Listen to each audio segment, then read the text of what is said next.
Hi friends, Sunitha kitchen and గార్డెన్కి స్వాగతం అండి. ఫ్రెండ్స్, ఈరోజు అయితే నేను మీకు అరటికాయ టమాటా ఎండ్రాయిల్ కూర అండి ఆంధ్ర స్టైల్ సింపుల్గా ఎలా ప్రిపేర్ చేసుకోవాలో చెప్తాను.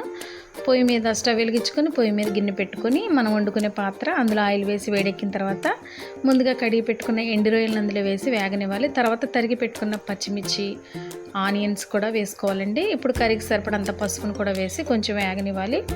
ఫ్రెండ్స్, ఈ కర్రీ అయితే చాలా బాగుంటుంది, టేస్ట్ అయితే సూపర్ ఉంటుందండి.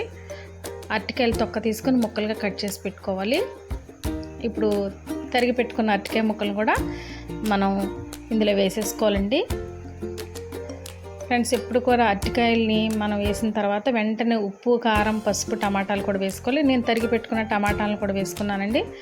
2 అరటికాయలు వండుతున్నాను నేను, అందులోకి ఒక 2 టమాటాలు కూడా వేసాను.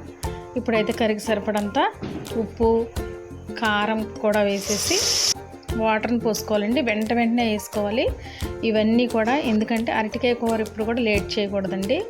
ఇప్పుడు కొద్దిగా చింతపండు నానబెట్టుకోవాలి. నానబెట్టుకున్న చింతపండు కూడా వేసేసుకోవాలండి. ఒక 5 నిమిషాలు ఉడికిన తర్వాత నానబెట్టుకున్న చింతపండు కూడా వేసి కలిపి మరలా మూత పెట్టుకుందాం. టేస్ట్ అయితే చాలా బాగుంటుంది. అరటికాయ తిన్నోళ్ళు కూడా తింటారండి.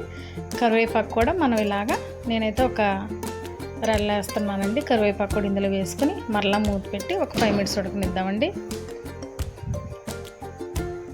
అంతే ఫ్రెండ్స్, ఈ అరటికాయ, టమాటా, చింతపండు పులుసు, ఎండి రొయ్యలు టేస్ట్ అయితే చాలా బాగుంటుందండి. కూర ఇప్పుడు కూడా మనం కొంచెం పలుసుగా ఉన్నప్పుడే కట్టేసుకోవాలి, స్టవ్ ఆఫ్ చేసుకోవాలి, ఎందుకంటే తర్వాత చిక్కబడిపోతుంది.